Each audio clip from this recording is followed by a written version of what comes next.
Yes. Yeah.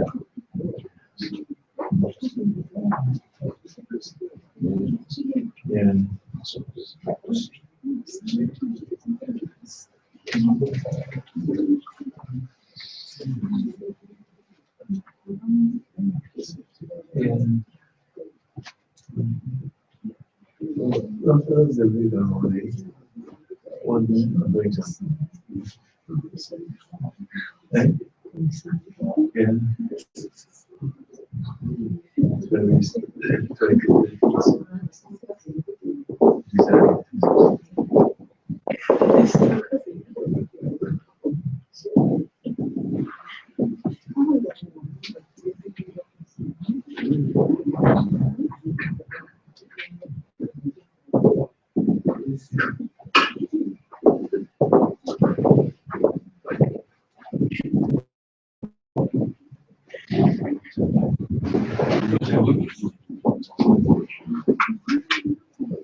You're going to speak first on this side, and then if you can come up and speak here. There's also a microphone here, so if you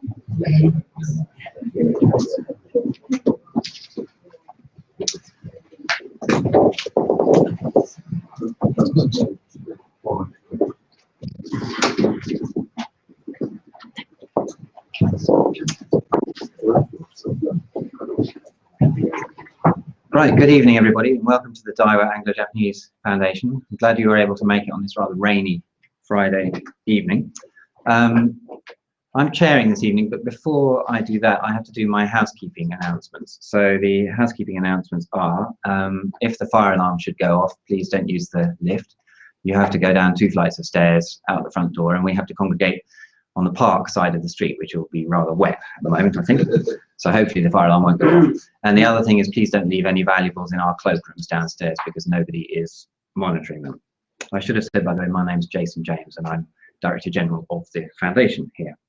So we have one of our sort of premium events this evening, and we've actually got 2 speakers who've come over from Japan for this and some other events.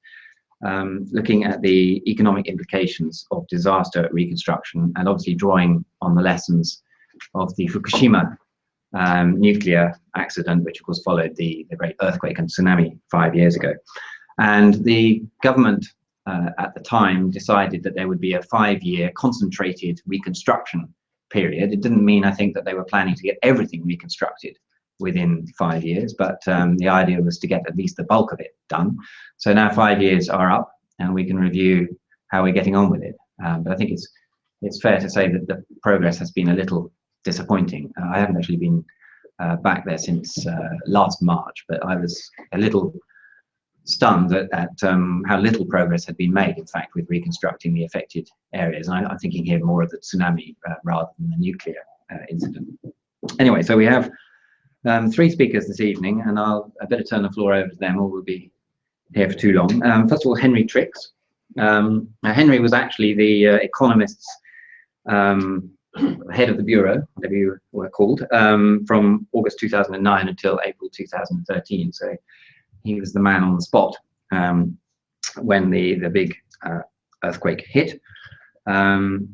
Before that, he worked for the Financial Times, and after that, he's been doing Latin America and is now working on energy issues. And of course, Asia is very important when it comes to energy issues. So he's sort of swiveling back, pivoting is the term, isn't it? Pivoting back towards Asia at the moment. So that's Henry. And I think our second speaker is going to be Hiroshi Suzuki in the middle. He is the Chief Project Manager of the Nuclear Safety Research Division at the Mitsubishi Research Inc. So this is it's quite a large research think tank connected to the Mitsubishi group of companies. And he's an expert in particular the transport of nuclear waste and nuclear materials. So obviously he's been extremely busy since 2011. He's been trying to orchestrate the transport in particular of radioactive things that are being removed from the Fukushima site. And then Dr. Yuji Genda on the end there of the University of Tokyo. He's professor at the Institute of Social Science there. And his speciality is labor economics. So hopefully he'll be giving a slightly broader perspective on the kind of economic lessons to be learned from Fukushima. So I'll leave it at that for the moment, and over to you, Henry, to start us off.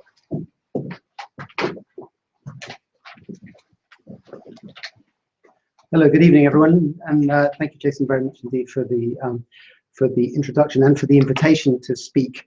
As Jason said, I was in Tokyo from 2009 until 2013, and I haven't been back since. So my knowledge of what's been going on in the aftermath of when I left is gleaned mostly from reading The Economist. But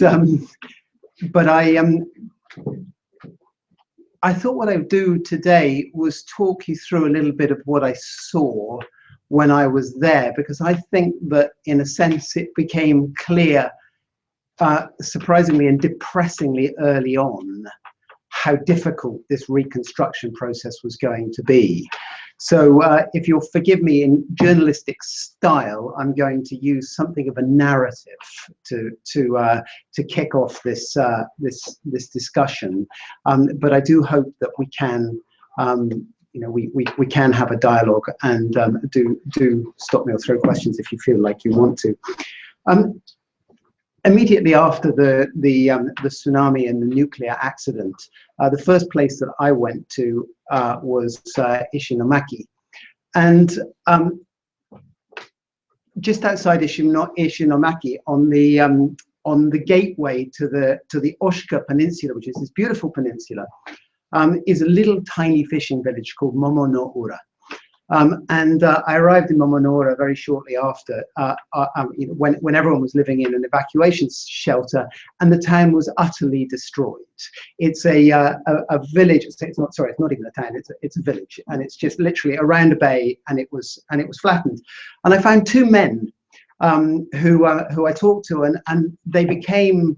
I went back several times to pursue their story.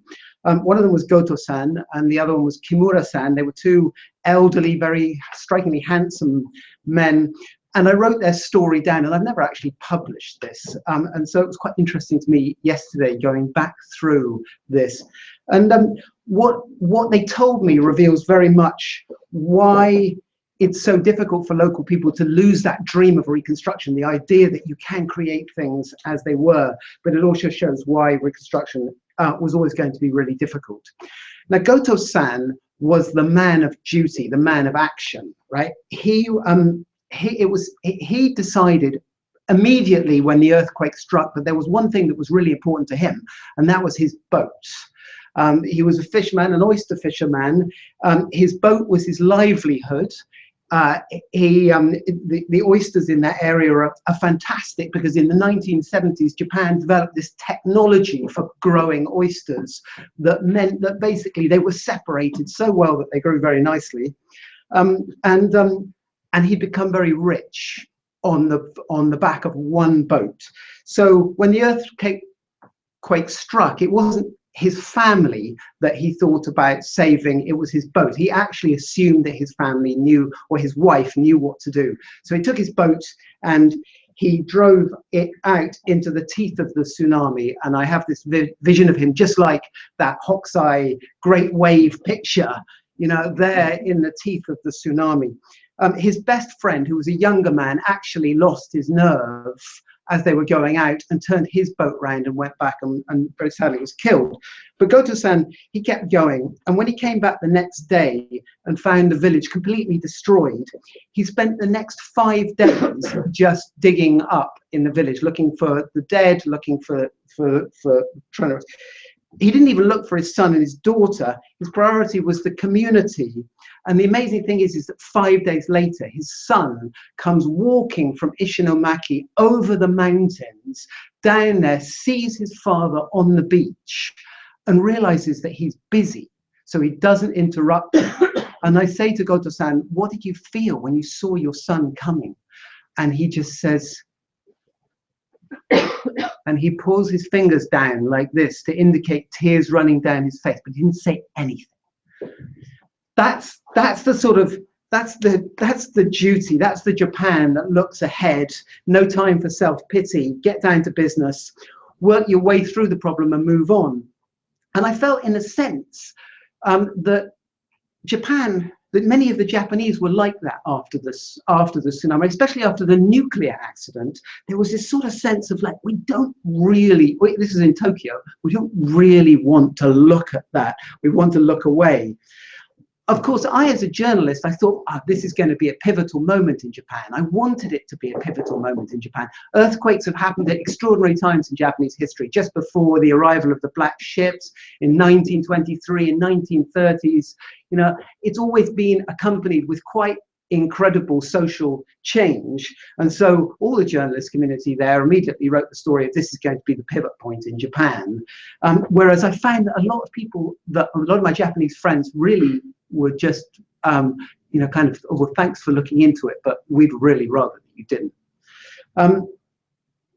Kimura-san, this other chap who was there, is totally different, right? He's the man whose family is completely bound up in village life for generations before. In fact, he showed me, well, his house, which was a beautiful house, just literally on the jetty, was cut right in two. The bottom floor was completely washed away. The top floor was perfectly intact, including the television that was working and all this kind of stuff. And he had a map on the wall upstairs, which dated back to the 1880s, which showed the house, and it was still Kimura at that stage, right? So right the way through its history, it's been owned by the family. He took me up to see the graves of his ancestors and whatever, and he showed me a rock, a slab of rock that was behind his house that registered the height of the tsunami in 1930s, told people what to do and said, don't build below this point. But of course people did, right? So his was a story of you know, strong bonds with the village, love and the beauty of the sea and this kind of thing. But he also expressed something which was really important. And I'm sorry it's taken me so long to get to this. But basically he said this village was dying before the tsunami struck. His children didn't want to be oyster fishermen. His daughter wanted to run a rock and roll band in Tokyo, and she said, but don't tell my dad. And his son worked as an insurance salesman in Sendai. And basically they said, look, there's no entrepreneurship in this area. You're run by a fishing cooperative. We want a fishing export business. You guys can't provide it. You're all old timers stuck in the mud. And so So, you know, we don't want to live here. And he was very worried about this because what was going to happen to the Kimura house, right? But not just that, they were all in the school, in the primary school where they'd been evacuated to. There was only one child from the village in that school, right? So this is really a village in severe demographic decline beforehand.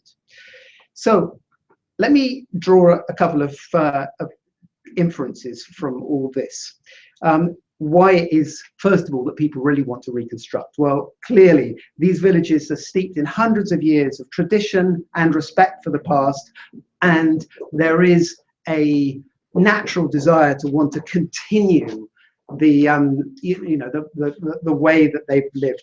People especially, and you hear this time and again, but it is really true, they want to be near the graves of their ancestors. That's where that's where their present comes from. There's another thing. People really want to live by the sea. There's this extraordinary love of the sea in that area that I found very striking. And it's really easy to be romantic about this and say, oh yeah, the sea, it's the sushi, it's the source of Japanese, you know, food, it's the source of Japanese security and this kind of thing. But what was really striking to me was that the Japanese, especially the people who lived along this coastline, they see it like a bank. Right? This is like the cash machine that just rolls out a steady income year after year after year. And so the sea was hugely important to them.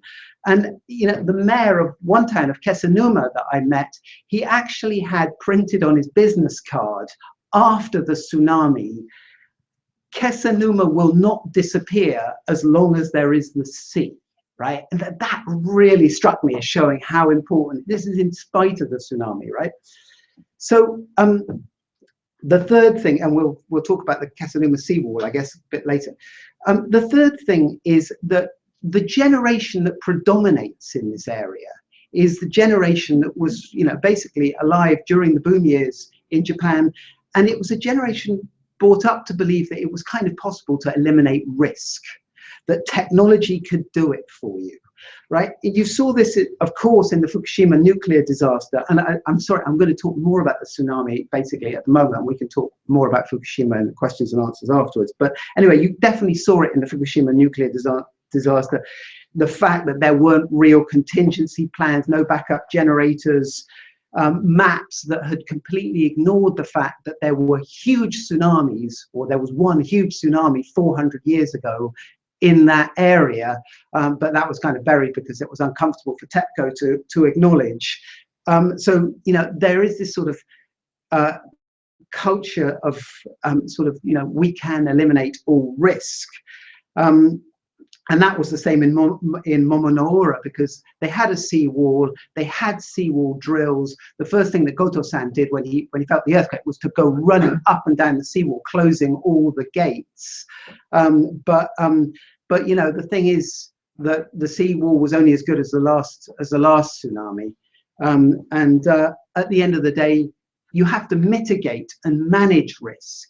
You can't eliminate it altogether. And you can't think that technology can overcome all the hazards of nature. You have to have a sense of reality. So this brings me to sort of some broad lessons, I guess. The first is that, you know, technology is not enough. You can build higher seawalls. There are extraordinary efforts. In Kesennuma, for example, these 90-meter wide, I can't remember how many meters high seawalls that they're building, just a kind of a massive pouring of concrete into the sea. And, you know, it's fine, but it's, you know, in a sense, it's sort of totally unsustainable. It breaks the connection between the community and the sea. And it gives people a false sense of security. You reduce the risk of a minor disaster, but you know, basically you leave this community completely exposed to a massive one, to these sort of unknown unknowns or known unknowns or whatever.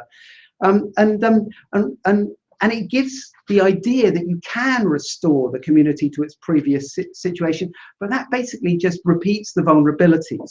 So I think technology is, obviously very helpful, and it certainly helped Tokyo during the earthquake in terms of building earthquake-proof buildings and whatever. But it leads to this, this dangerous belief that that you're safe when you're not. I just, basically, I think that the really important thing to do here is to think we will only build where the tsunami did not get to, on the high-rise area. And interestingly enough, I found a temple, 400, a very, very, very old temple just inland from the coast in Sendai. And I can't remember what it was called in Japanese, but the English translation was Breaking the Wave. And that temple represented the point where 400 years ago the tsunami reached. So there was that signaling mechanism was there, but over the centuries, I guess it had been ignored. The second point I want to make is you can't fight demographics. We were talking just beforehand about, New Orleans, for example, before Hurricane Katrina was a city that was in demographic decline. There had been an exodus of people from the city beforehand, and it makes it all the more difficult to reconstruct when you have shrinking population, shrinking workforce, and sort of shrinking economic opportunities. Many of the young families who are there have moved into temporary housing in nearby towns, and I got to meet a lot of these young families, and very quickly you realize that the idea of going back was not was becoming more and more remote, because the children were just in different schools, and they actually quite like being in cities. The elderly people, of course, don't. They want to go back, but the young found new opportunities, I guess. Even if they had wonderful memories of their life, they're growing up by the sea. The town is exciting. They get used to it. So they're not going to go back. That means reconstruction really is about catering to the wishes of the elderly. And I think it's important to be pragmatic. I mean, within the world of economy, we see lots of disasters and dislocations. A good one is trade, right? You have trade agreements, and some people get really badly affected. And what you do with those people who get really badly affected is you basically pay them directly in the form of training or subsidies or whatever to help mitigate the impacts. I think that what they should have done here was provided a lot more money to those elderly people to put them in decent retirement communities where there was social engagement, spend money teaching them new life skills, use Tohoku as an example of this, as a test bed of this aging society. Because basically the money spent trying to reconstruct their lives, which is huge, is very likely to be money that's misspent. And the third thing is to embrace change. Encourage artists. I mean, I found lots of people who sort of wanted to go up and help, but in fact what you want is people to want to go up and live in these communities. Just like in the Rust Belt in America, you get artists coming in and suddenly the value of the area goes up. And there's a lot of people who have a yearning for the countryside and for that sort of slow life in Japan. It would have been great to have put some kind of initiative, especially by offering kind of trade privileges, setting up special economic zones, that sort of thing. But sadly, I think the conclusion to all this is that that the planning was very uncoordinated, very kind of in its own stovepipe. It wasn't very well broadcast around the ministries. So you had that strange example, which I once wrote about how, yes, we've authorized new payments for new fishing boats, but we haven't authorized anyone to rebuild a factory to create ice, right? So what are you going to do with the fish, right? That sort of thing. It was very much kind of, fragmented thinking, and very slow and very hidebound and stuck in its old ways. And I think in short, that is reflected now in what I understand to be this very sort of slow pace of reconstruction. So I hope we can go into more detail about things, and I'm sorry it was more of a story than anything else, but let's talk later. Thank you. Great. Thank you.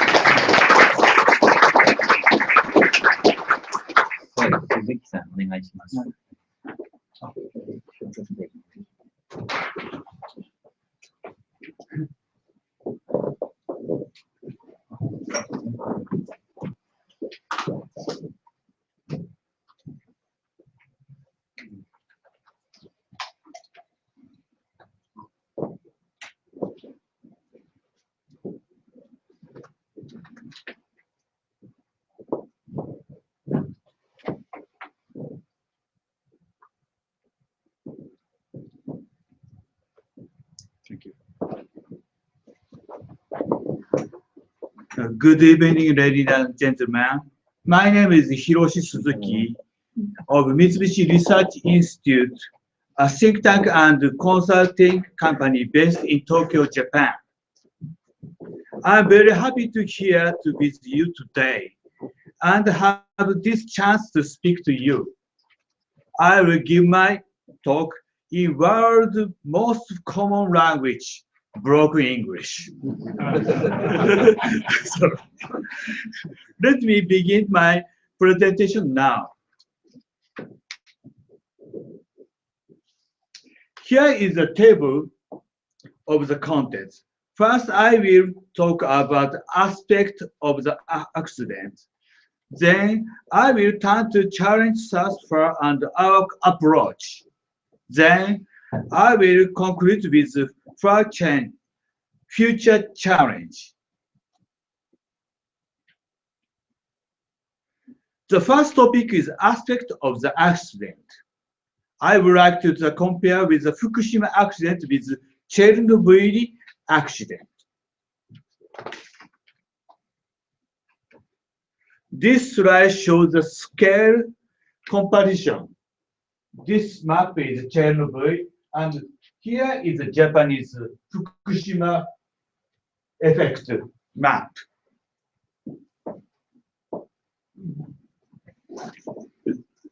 The contamination area of Fukushima accident is less than 1/10 the area of the Chernobyl accident. The UTT was able to prevent the event from becoming an even bigger accident. As you know, the Chernobyl accident was initiated by an explosion during the operation. But Fukushima, the radioactive leak occurred after plant shut down. At Chernobyl, many radionuclides had to be considered. But Fukushima, iodide 131, cesium 134, and cesium 137 are really the only target of the consideration. Another point regarding the Fukushima accident is the refuge. Because of the high population density, Fukushima has the same scale of the Chernobyl town of the number of the person taking a refuge. And now the second topic, challenge so far and our approach. We suppose the decontamination plan of the city. Its city is Kashiwa city of Chiba, near the Tokyo. What we place the great importance on that time was the communication between the citizens' administration and the citizen. The city organized a brief session for decontaminations 2 times. Each session took 5 to 6 hours, long time. Various arguments took place in terms of the target of and the speed of the decontamination, risk of low-level radiation, etc., which became a hot topic all over Japan at the initial stage. in spite of some emotional remark from the citizen, a sense of truth was finally built among the citizens because of the truth participation the city official in question and answer sessions.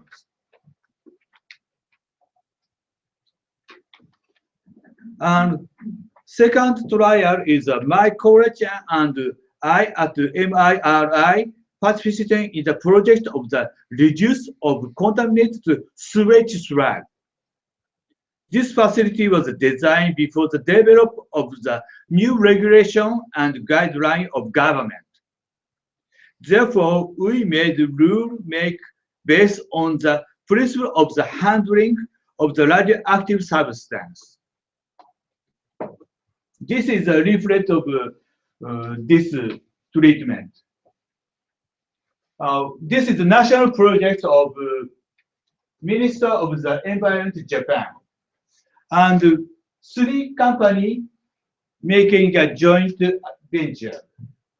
Japan Sewage Work Agents, Nippon Steel Sumikin Engineering Corporation, and our company, Mitsubishi Research Institute.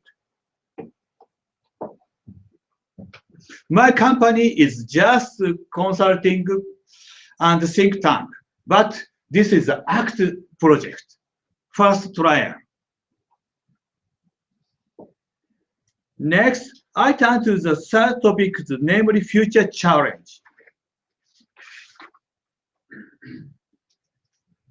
The value of the waste collected after the work, decontamination and compaction is quite frankly huge. The Japanese government is considered an intermediate process facility to address this press issue.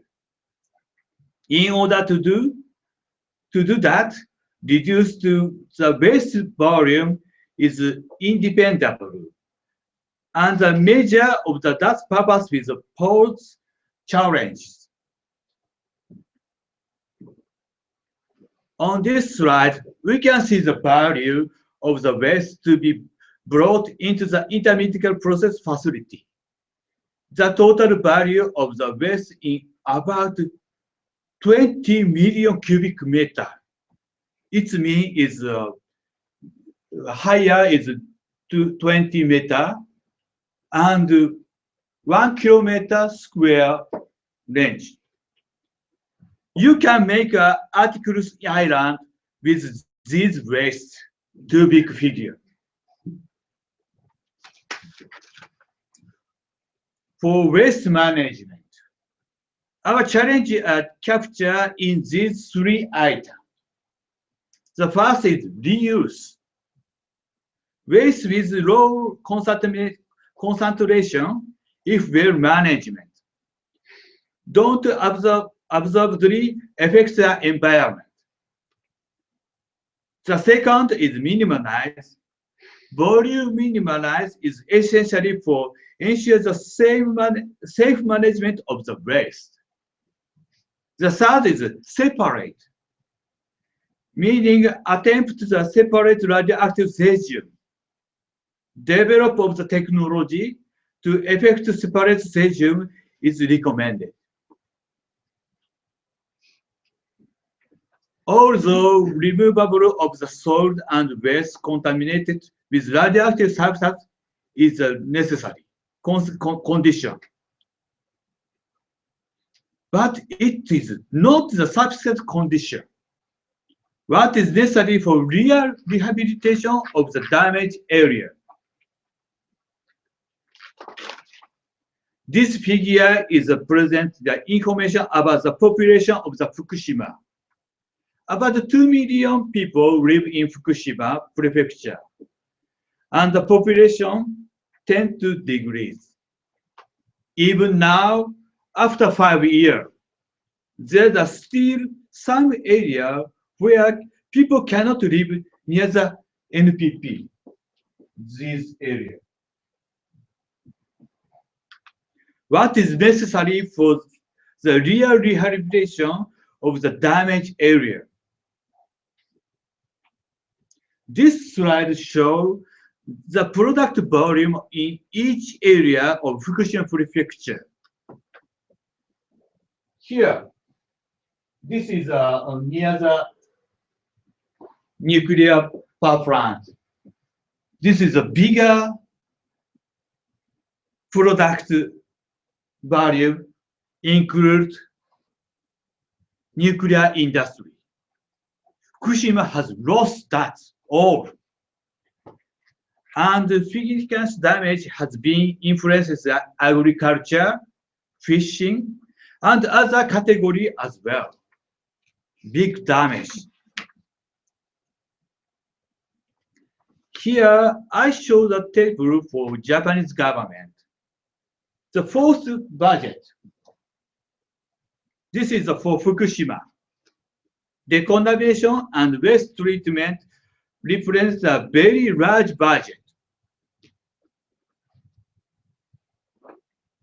But area rehabilitation has a no return value, just request.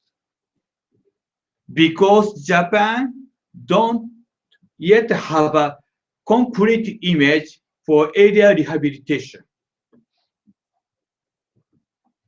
We'd like to make a full proposal for area rehabilitation. The first is sweep away bad rumor. Provision of the concrete and reliability information is a key. The second is self-motivation activity. We should support the will of the residents. The third is create of new industry. The fourth is a PDCA cycle, meaning plan, do, check, adjust. We should have a courage and flexibility to review to the plan.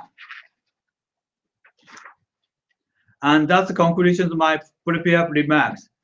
Thank you all very much for listening. I hope you are able to learn something about the challenging situation that we are facing in Japan at this time. Thank you.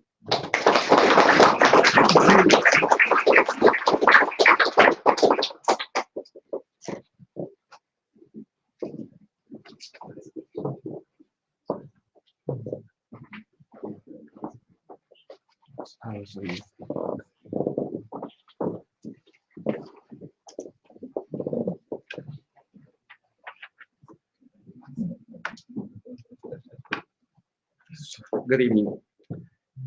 It is more than 5 years since the Great East Japan earthquake that happened on March 11, 2011. Amid the various events and incidents that occur every day, the earthquake is definitely now spoken of less often, even in Japan. When I log on my PC and I go online, my bookmarks include a National Police Agency URL regarding the Great East Japan earthquake. When you click on this, you can see in one place all the information related to the earthquake that the agency has announced. I do this because for me, this is a custom. I do not forget the earthquake. Why do I look every month? The damage situation numbers slowly change even now. What I particularly notice is the number of people listed as missing.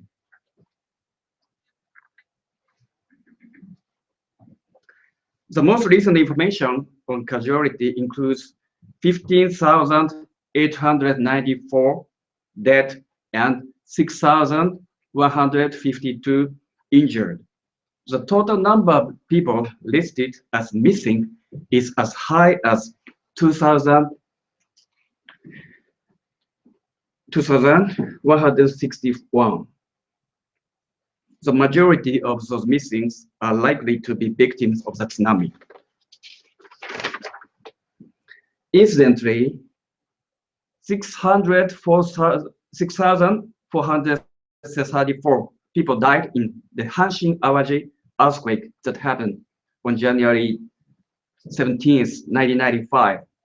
and 3 people are listed as missing there. The high number of people missing after the Great East Japan earthquake must have been overwhelmed in subsequent tsunamis. In fact, the figure for missing people is still falling slightly. In the data published on January 9, 2015, for example, the number of people missing was 2,594. It means that in the intervening months, thanks to the effort of those involved, 33 of these missing people were found and returned to their families. How must those families have felt? A sense of relief is that the long-awaited loved one had finally returned home, or grief reawakened by the disappointment of the belief that they would come home alive, no matter how small the hope for the miracle had been. It is hard to imagine their complex emotions. The disaster from the Great East Japan earthquake do not end, but still continues even now.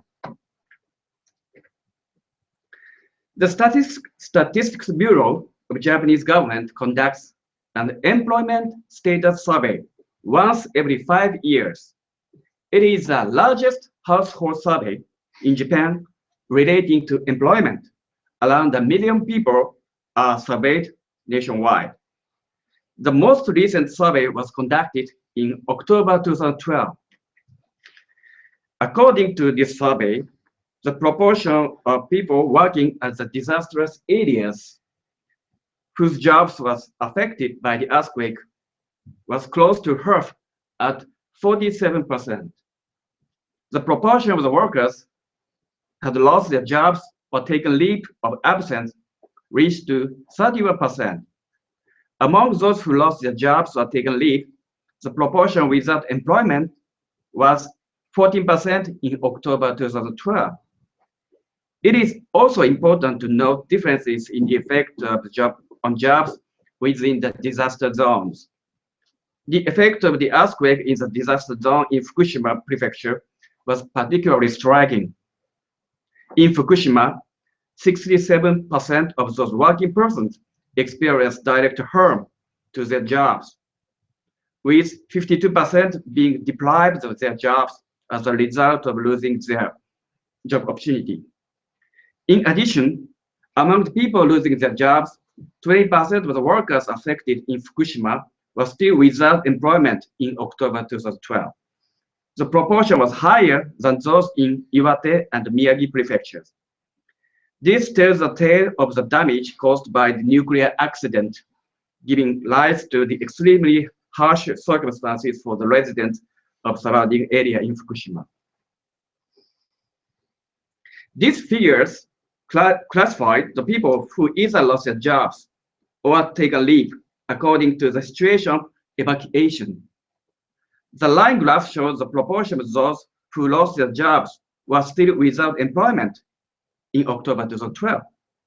This shows that whereas 8% did not work, then among those who did not experience evacuation, the proportion without employment was twice as high at 19% among those who evacuated.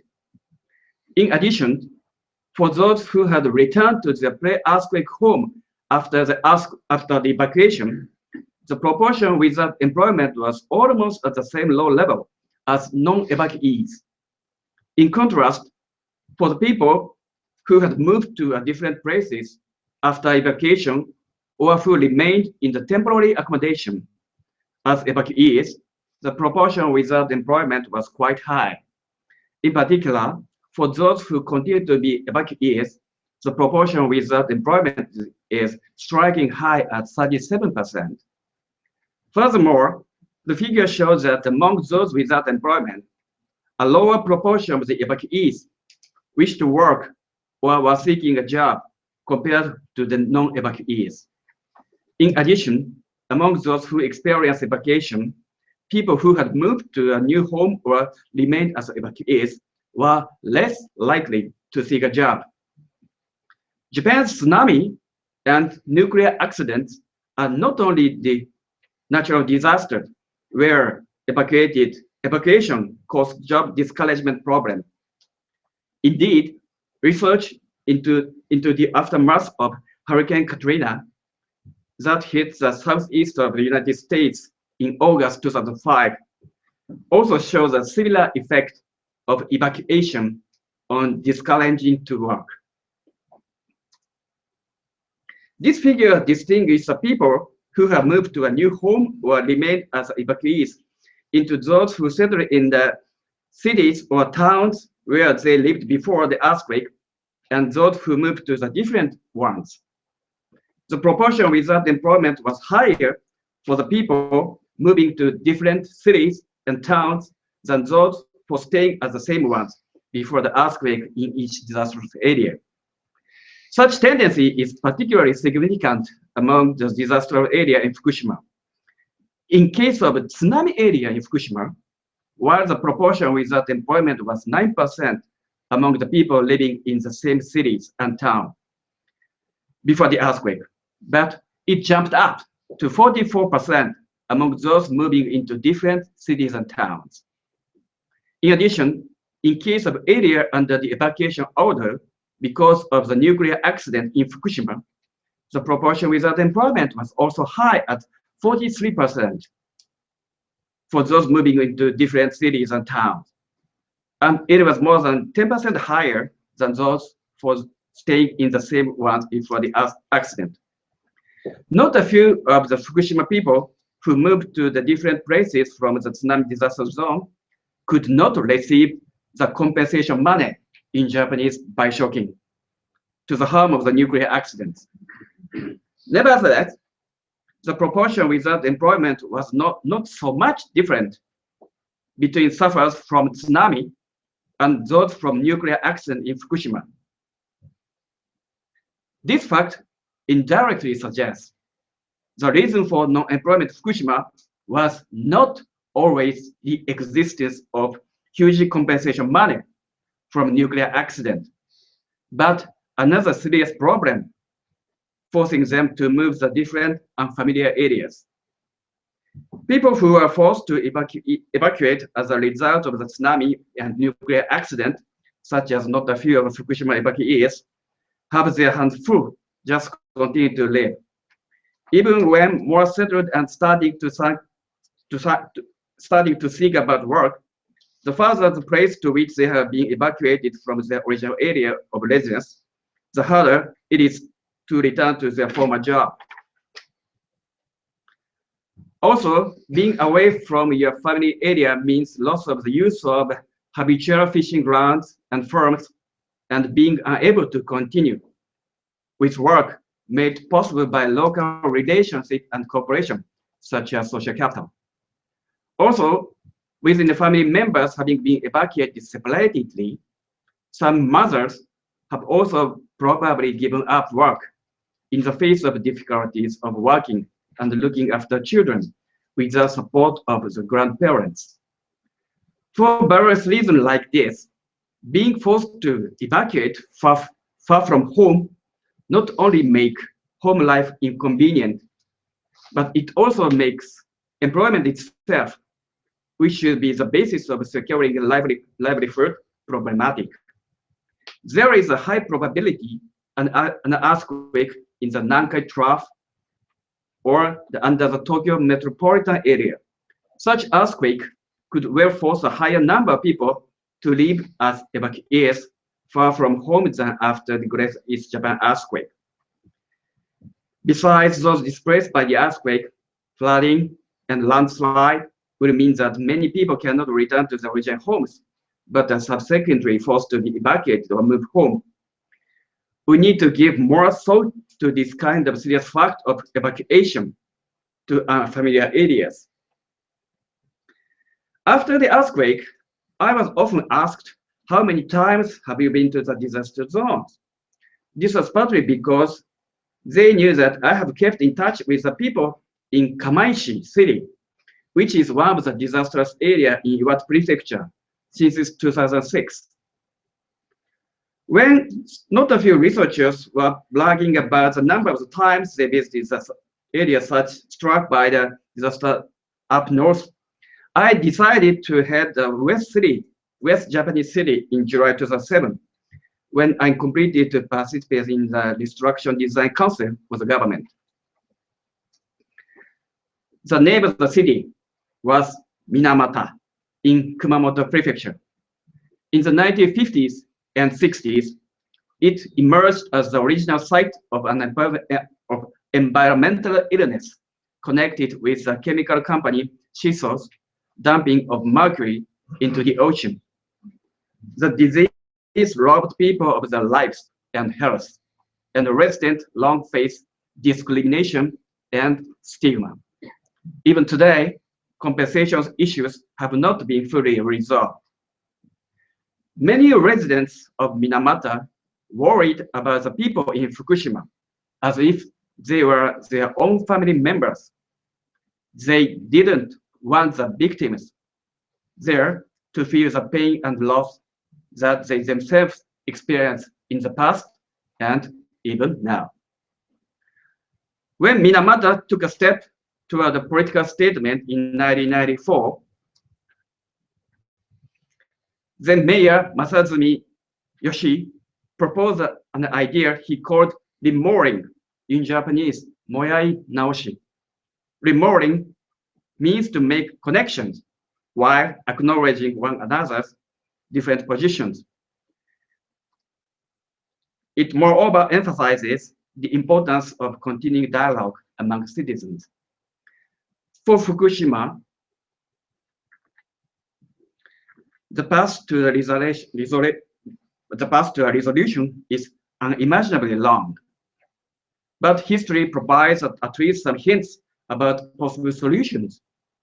If we turn out the eyes the history of environmental pollution and keep our ears open to the testimony of the witnesses themselves.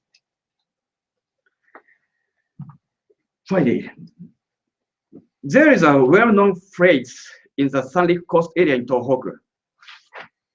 That is tsunami tendenko. Tendenko is a word from teni teni.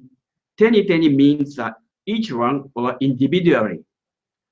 The tendenko means that in the event of tsunami, you should make your own escape a priority, even if your family becomes separated.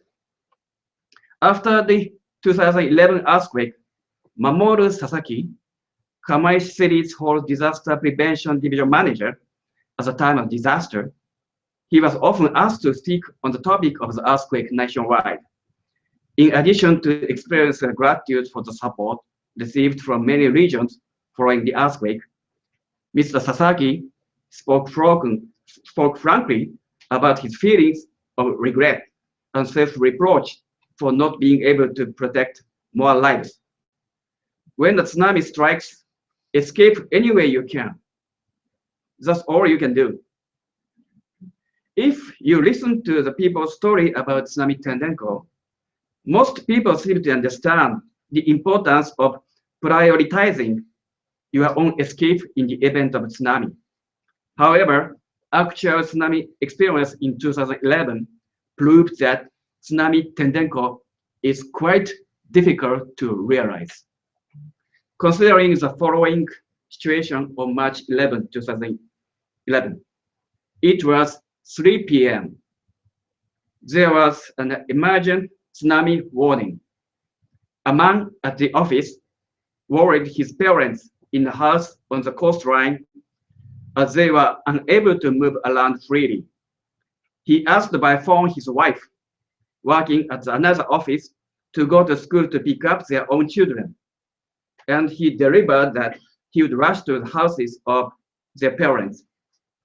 A couple in each car hurried from their offices, but the area around the school, which was also on the coastline, was congested, with cars rushing to pick up their families. And no cars could move at all. Then the giant tsunami struck all of them suddenly, and everything was engulfed. Tendenko is not something that is easy to do. Everyone worries about their family more than himself or herself, facing with the tsunami crisis. It is unthinkable to make oneself the priority during the crisis. Then we should say a prayer for the tsunami tendenko. How can we resolve to protect our own lives and act on this resolve while worrying about the family? The keywords are building trust regularly. In order to build trust, guardians and schools need to regularly discuss the disaster prevention and evacuation in the event of an earthquake or tsunami.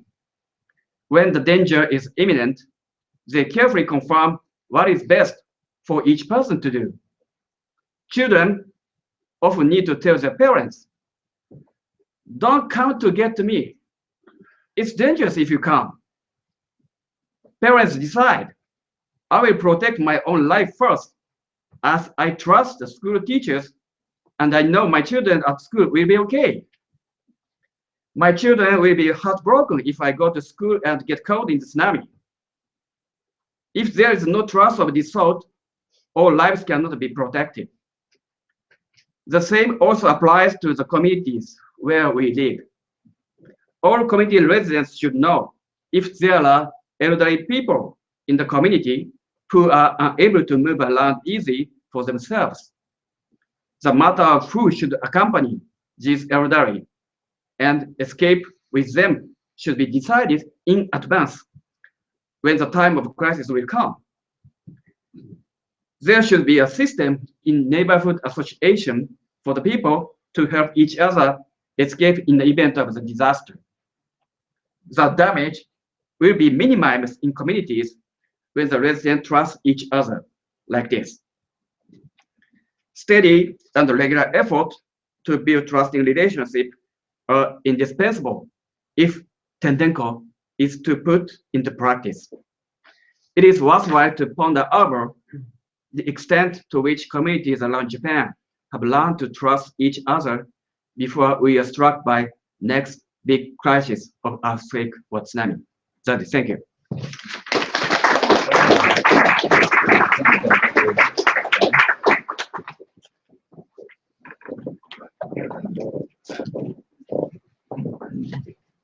Well, thank you very much to all three of you. And we touched on a very wide range of issues because, of course, the disaster did raise a very wide range of issues. Some of them will be lessons that will be very useful right at the moment, having had another large earthquake in Kumamoto recently. But of course, at least there wasn't a nuclear aspect to that one. So that's a particular problem that we had with the Tohoku one. And so I'll open the floor to questions from you in a moment. If I can just kick off myself.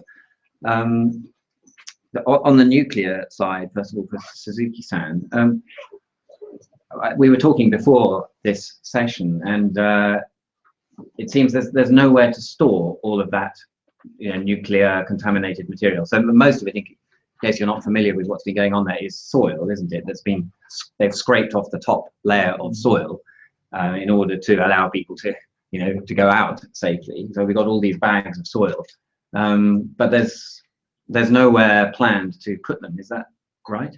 Even after they've been shrunk and so on, where will all that stuff go? No. その土とかいろいろあるんですけど、最終的にはどこに保存するの？ Now, yeah.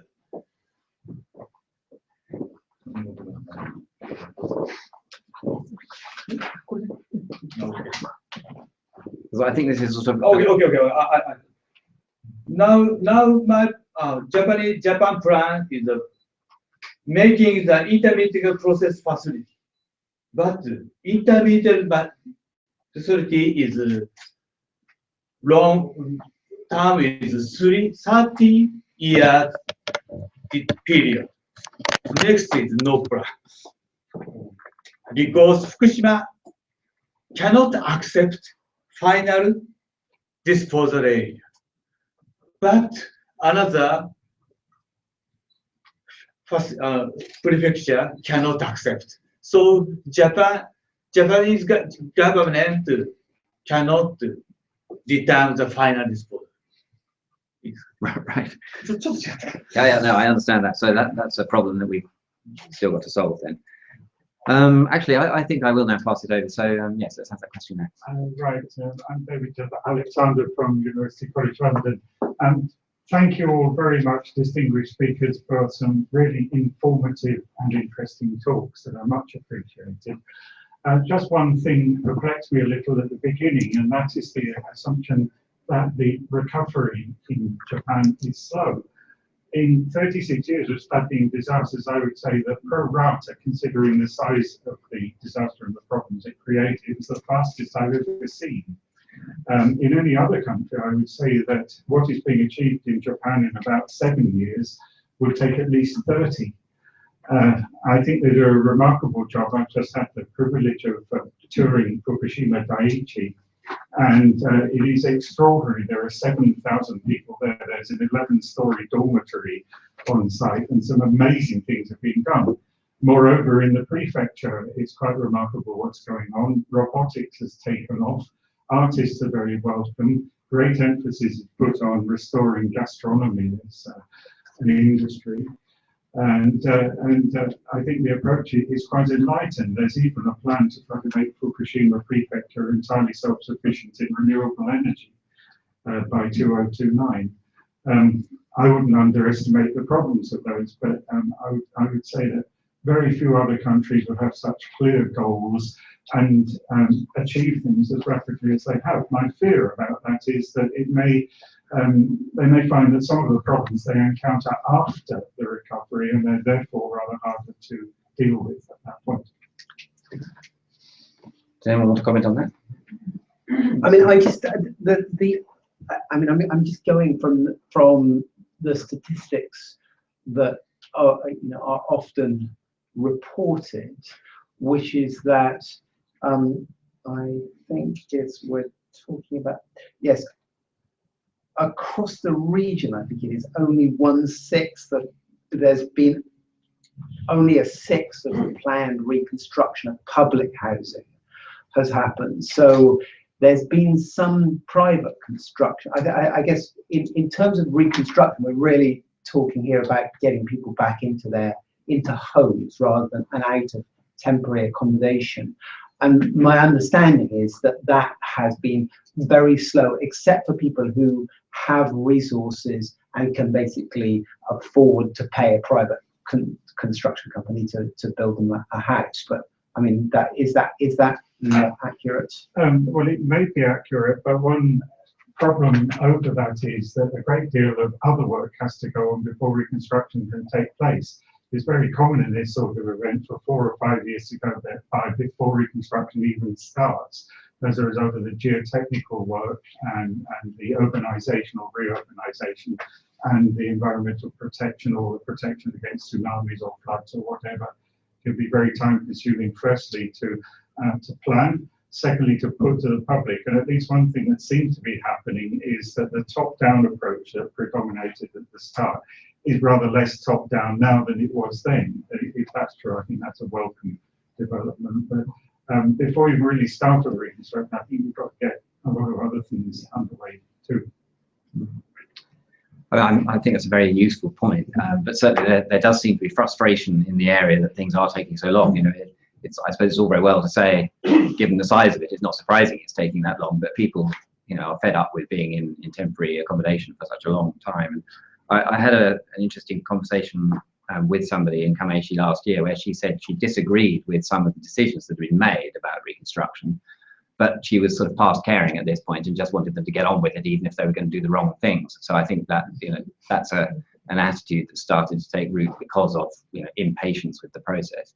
Perhaps, of course, the government could never really have admitted at the start, actually, this is going to take 15 years. That would have been just unacceptable politically. Would either of you, Genda-san? Yeah. This microphone will pick you up. Thank you for the comment. But if we talk about this kind of issue, many people said recovery is very slow. But I'm very skeptical. It is really true that it's slow or not. As you know, the Japan society is not facing the difficulty is shrinking population and aging is now. In order to manage with these kinds of issues, Japanese government continue to search for one important strategy. The strategy is called compact city strategy before the earthquake. But if the government persuade the local person, let's make compact city, not a few residents disagree with this kind of idea. It is because compact city means for the residents to leave their own home, own furusato. So they do not agree with the government proposal. After this kind of a big earthquake and nuclear accident, many residents are forced to think about actually the compact city. Without big earthquake, without nuclear accident, probably compact city do not accelerate. So how we can evaluate this kind of speed? Compact city is right or not, we should discuss that. So many people say that why is so slow? But it is quite paradoxical. Japanese people believe they can respond quick. So they are not satisfied with kind of situation. If in advance they give up the reconstruction speed limits, they do not say how slow. It is some kind of the Japanese paradoxical situation. So I don't think that it is really slower now. So perhaps it just feels like. At Kashiwa's briefing session, at the Kashiwa's briefing session, same opinion is many people say. So very slow. They say slow, but very huge rush. So cannot Japanese government is very hard to try. Yeah. Well, I suppose part of the problem is that, particularly with the nuclear accident, the government was to blame, in a sense. You know, you can't blame the government maybe for the tsunami, but people do have this sort of sense that it's the government caused this problem, or with Tokyo Electric Power and the government, and it's their responsibility to put it right, immediately, kind of thing. Where that distinguishes it from just an ordinary earthquake, maybe.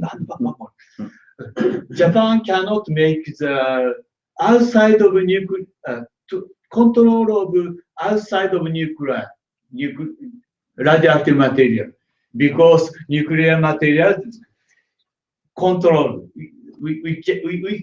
we believe, but this accident outside, so no regulation and no support document. So we make the regulation and document, next action. So become slow action. So what do you mean it was outside? The nuclear material was outside? So if the nuclear material is fall here, you have a regulation for control. Maybe every country don't have. Right. So we should make first the regulation. Right.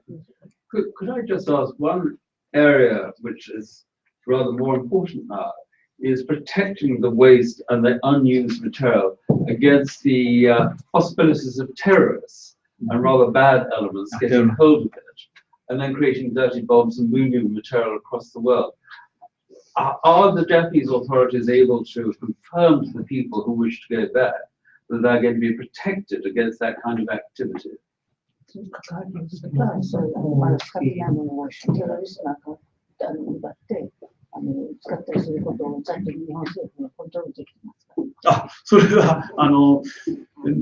International IAEA makes the rule, and we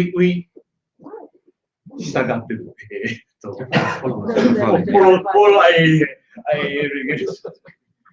I wouldn't have thought that's a big issue with regard to Fukushima, the stricken power plant. Well, it could be anywhere. Fukushima can come, you can get there by sea. There are all sorts of ways of doing it. But the place is absolutely heaving with personnel, and you can't really get to the nuclear material. But then material. how long can that be confirmed that can be heaving with personnel? You see, it's not Yeah. just something in the next 2 or 3 years. I would have thought that The waste will be there for a long time. yeah, I mean, but surely the risk is more with the other power plants that aren't, Yeah. haven't exploded. Yeah. Because then the waste, you can't go anywhere near the nuclear waste at the moment because you'd be killed by the radiation. And they're not even quite sure where it is. It's fallen through to the basement of the reactors, but they haven't quite identified exactly where it is. So, tricky for terrorists to reach it. Thank you very much indeed. I was interested particularly about your figures about the different outcomes from people who the refugees, about whether they had, those who've been evacuated and those who hadn't. And I had two questions about that, if I may. One is, to what extent is this cause and effect? In other words, is it because of people being evacuated, or is it because people who can find a job have gone back, whereas those who had no prospect of a job haven't been pulled back? That's one question. And the other relates to another panel we had here a couple of years ago on engineers who talked about the damage mitigation. I'm sorry, Jason, I can't remember their names. No, I can't either. What I do recall strongly is that they presented arguments and statistics to say that almost, from a purely safety point of view, almost no one should have been evacuated. But yes, there needs to be an emergency evacuation at the time, but after that, the balance of risk of the added risk of what things that can happen to you because you're evacuated didn't outweigh the small risk of contamination from the radiation. Now, I'm not sure. I can't imagine how the government could, in talking to what you said, Jason, about the government is responsible and had this say, well, it's up to you. If you want to, you can. If you don't, you don't have to. I mean, I can't imagine this, but I'd like to know what other people think. Yeah. So I think the first question is for you, Ken. It's quite important question. If the evacuees should stay or go in front of this kind of disaster.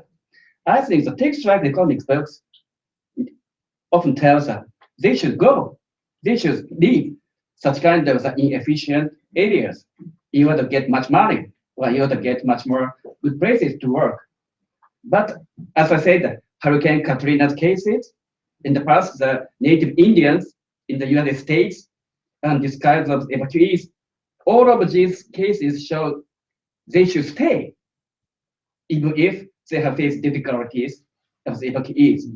One implication is coming from some kind of the social capital, which is often stressed by the elderly, or social capital. But it also, I think, is closely related to the aging society in Japan. Many evacuees in Japan is actually not young persons, but middle-aged or senior persons. They, in advance, choose such kind of areas as a resident as their first best. So if they are forced to move, they need to change the first job best to the second best. So what kind of situation could support if they should stay? If I discuss with developing economists, sometimes they disagree with my ideas. But we should consider much more in detail about should stay or should go. I think, there's a more kind of specific statistical question there, isn't there? That your figures showed that people who had evacuated were more likely to be unemployed.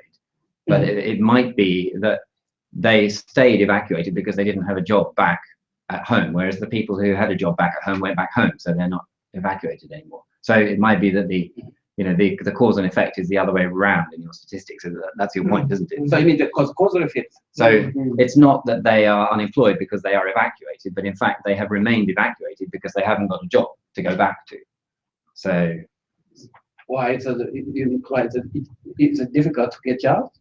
So if they didn't go back home because their job back at home didn't exist anymore, but the people who had a job to go back to just went back home. That's possible.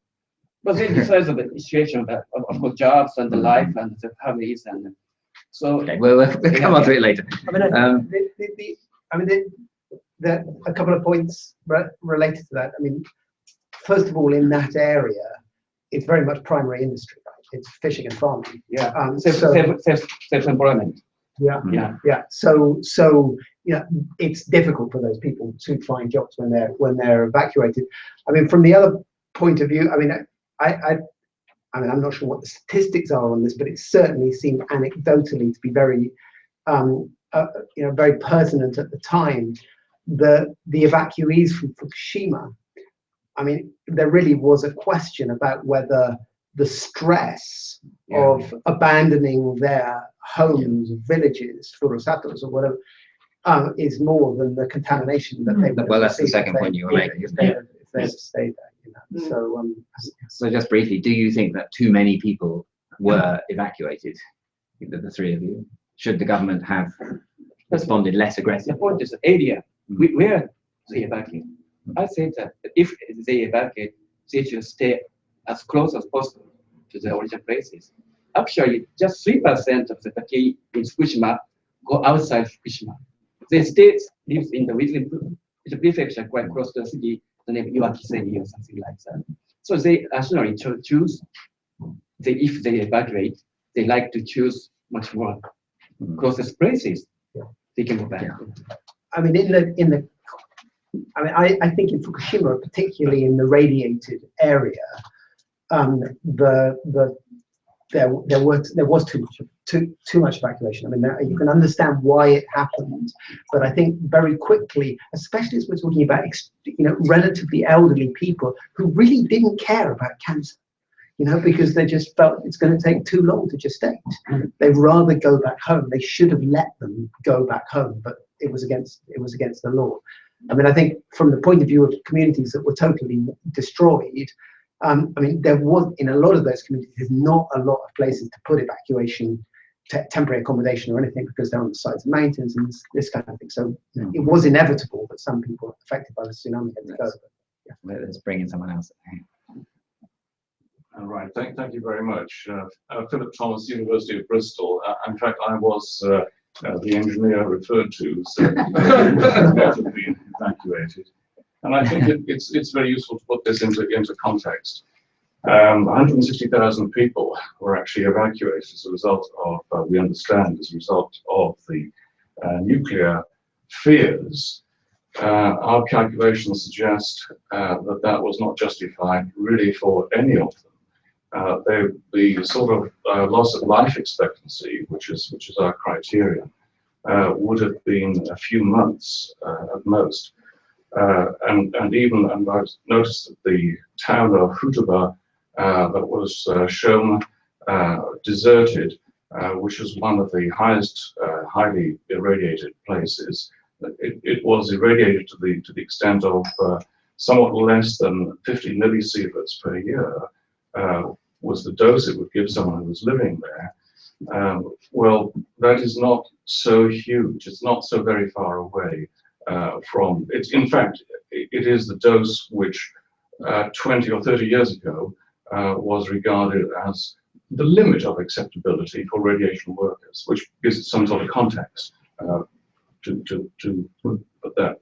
But I think this is an important point about evacuation, and also if I link that with the comment that this is something we can blame the government for, and I'm wondering actually how much of this is a degree of anger displacement, that there's a really terrible tragedy, which was the tsunami, and we can't do anything about that, but we can blame something, we can blame someone for something which really hasn't done that much harm in fact, but we can say something about them. Okay. A question from the lady by the door. Did you want to ask that? I've got two different ones. Tackle Philip probably first.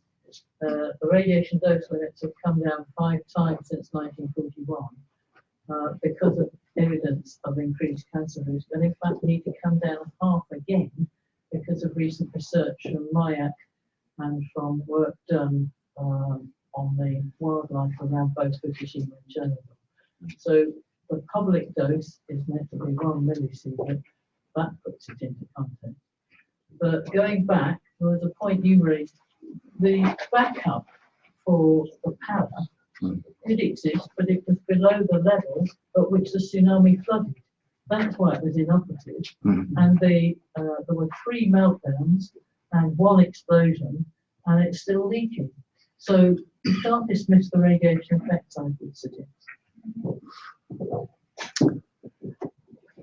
But one of the things that I found somewhat disappointing, I guess, was that there wasn't more of a discussion about what are tolerable or comparable levels of radiation that people live with. And, you know, for example, in America, living near coal communities and that sort of thing, there is a, you know, I mean, it's understandable because radiation in Japan has particularly strong, you know, psychological connotations, but there wasn't much discussion there, as far as I could see, about what was tolerable and what wasn't tolerable.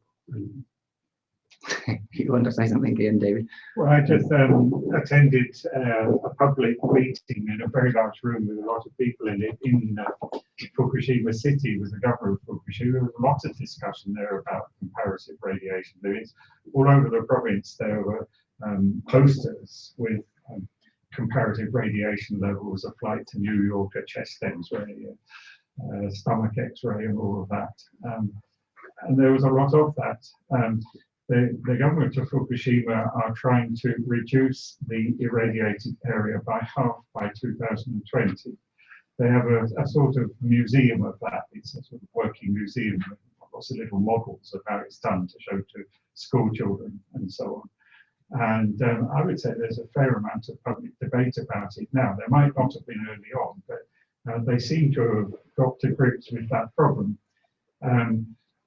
Radiation levels there, you can actually walk around Fukushima plant, much of it, without any protection. It's safe enough. There are places where the level goes up to about 300 chest X-rays worth. And there are about 4 zones with different levels of protection required.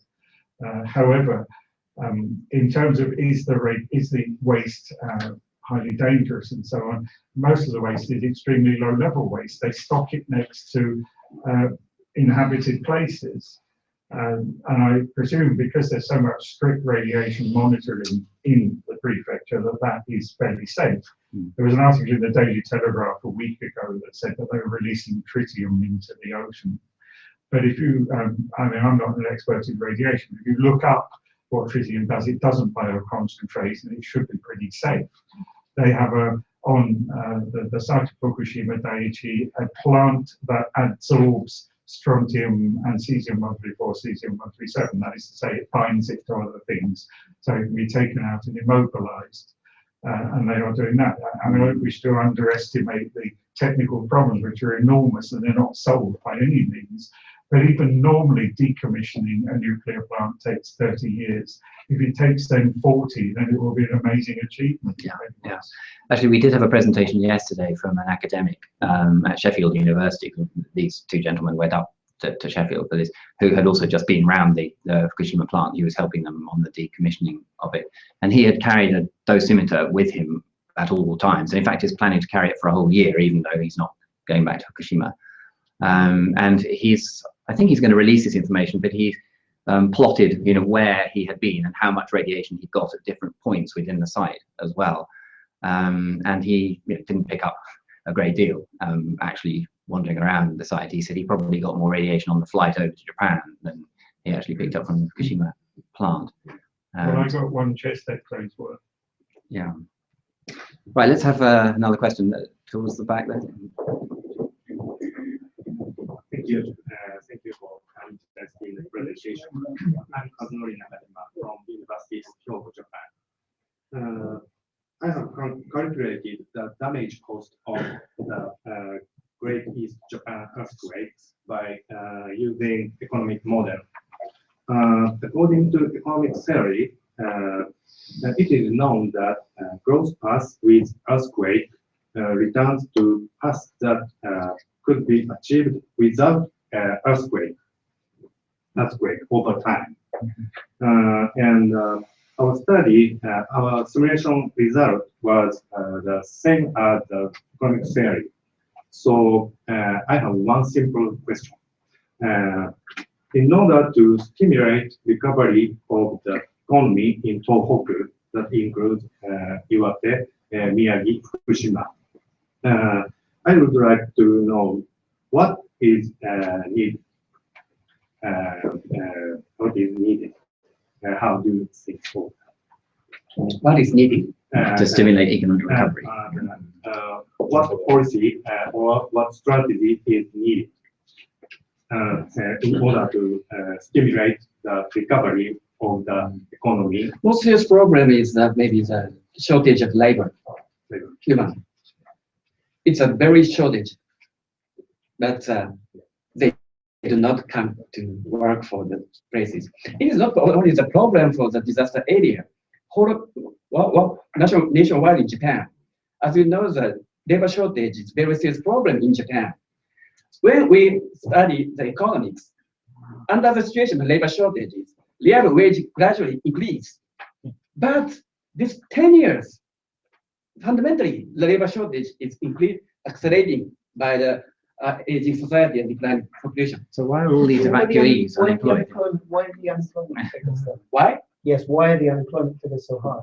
So for the evacuees, you were showing a lot of them are unemployed. And if there's a labour shortage, why can't they get jobs? Why labor shortage? So you were showing a lot of the people who have evacuated are unemployed.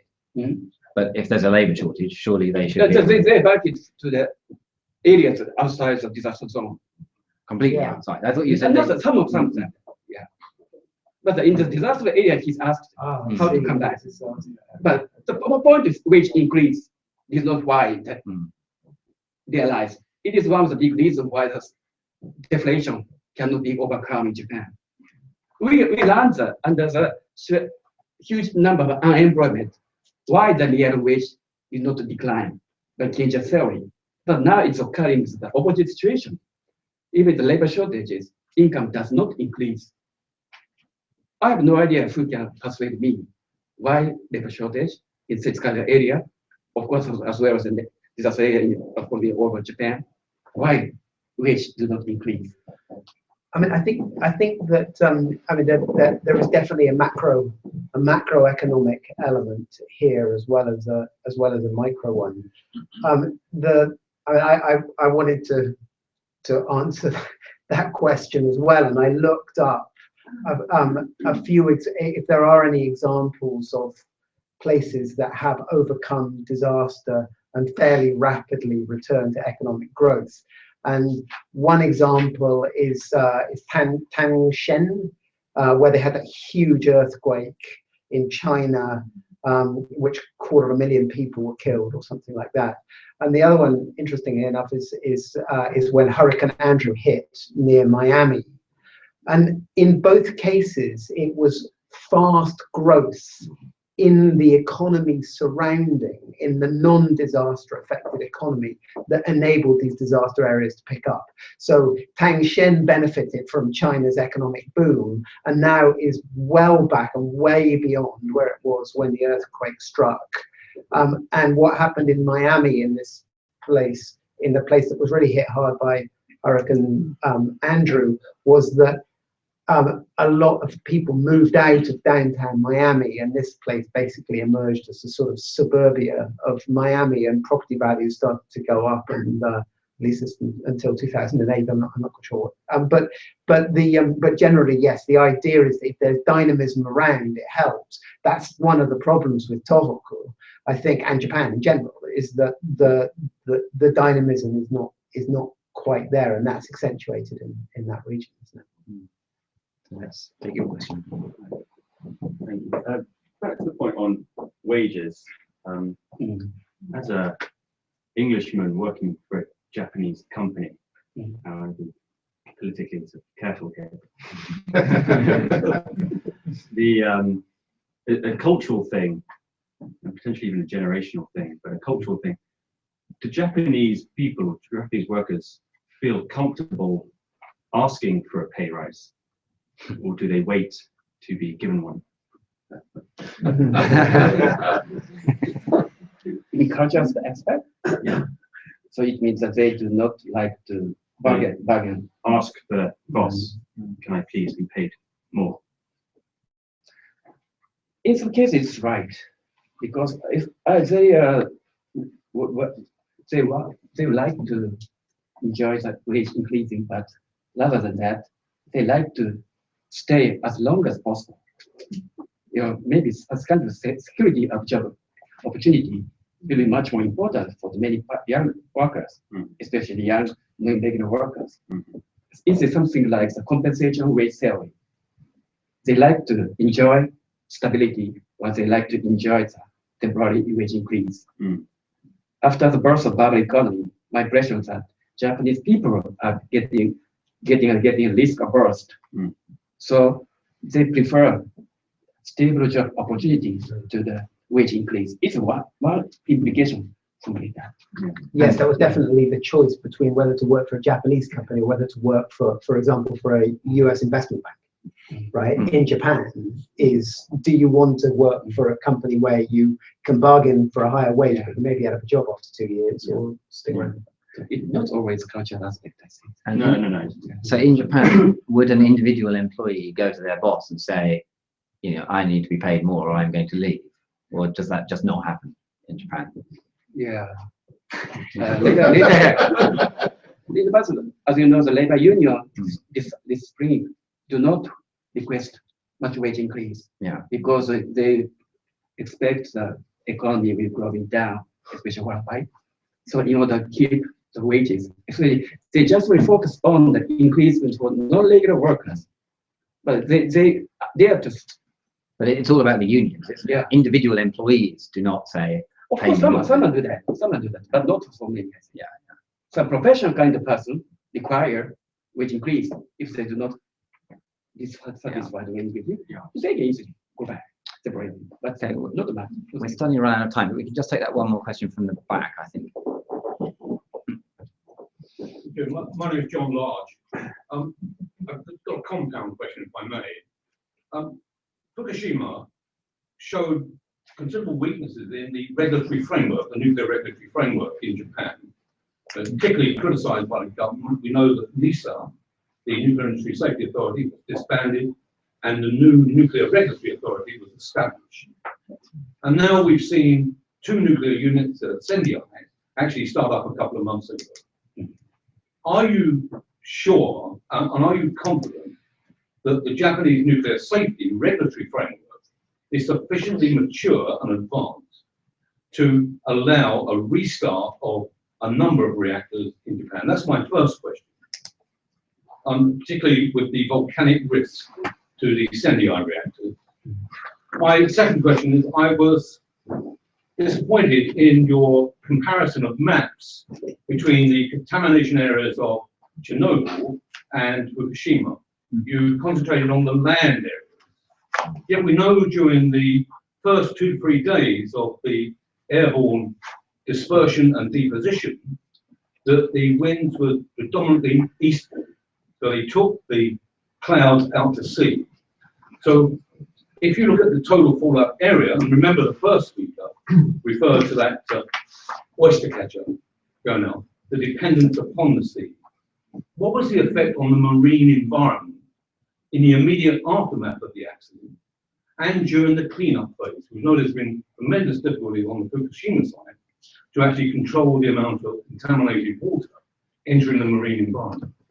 And then just to extend that, if you go up the coastline, then you have the intertidal deposit drying out, resuspending, and contaminating inland local communities. And then finally, just on the airborne disposition and the radioactive release, Unit 3 of Fukushima was MOX fuel, mixed oxide fuel. What happened to the plutonium? No one has reported any plutonium disposition. We know that plutonium fuel, MOX fuel, has a much greater release fraction under similar circumstances than uranium oxide fuel. So that's my thinking. Okay, well, I think the first one is one for Suzuki-san. So the regulatory framework, clearly had weaknesses and has been changed. Is it? Do you feel it's good enough to be restarting these?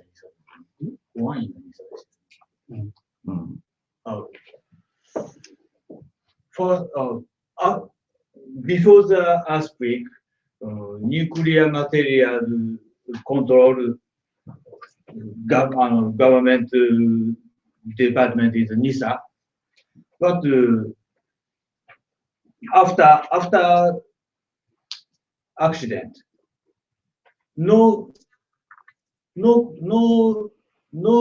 department is there. NISA is a control just nuclear power station. Outside is no control. So government determined to MOE, Environment Ministry of Environment. But you're talking about power stations primarily, so that is what NISA was writing. So, you know, is it safe to restart? Restart,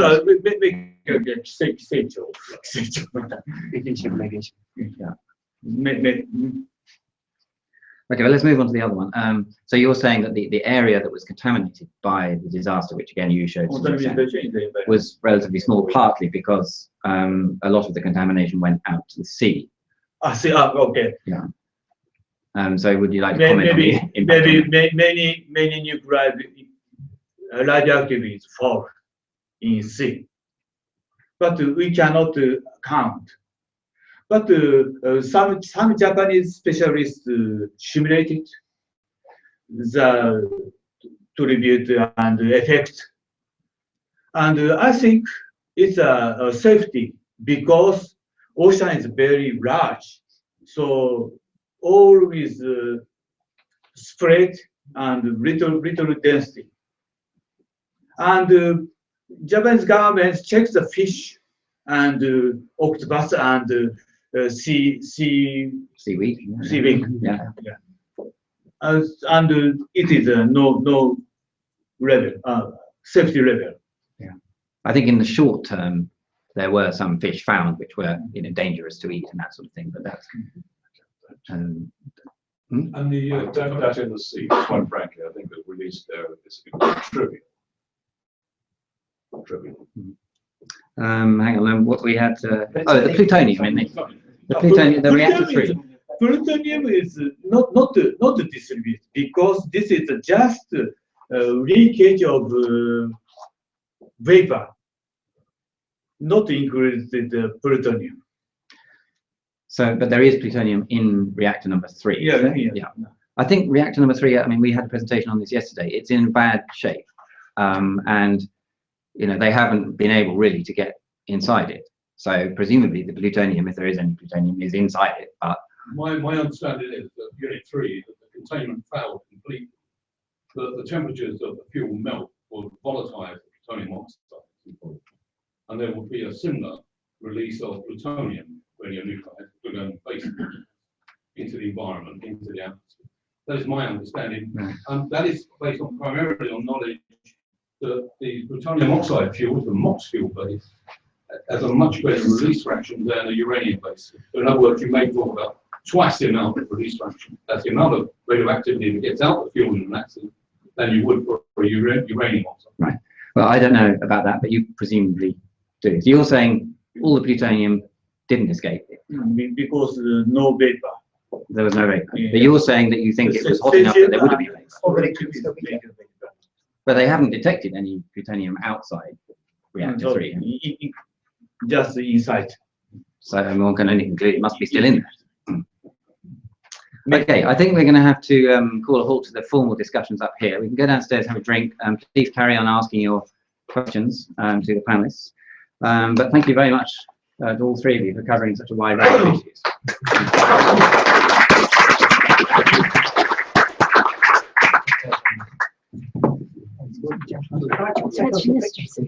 That's all right, it's on the chairs, isn't it?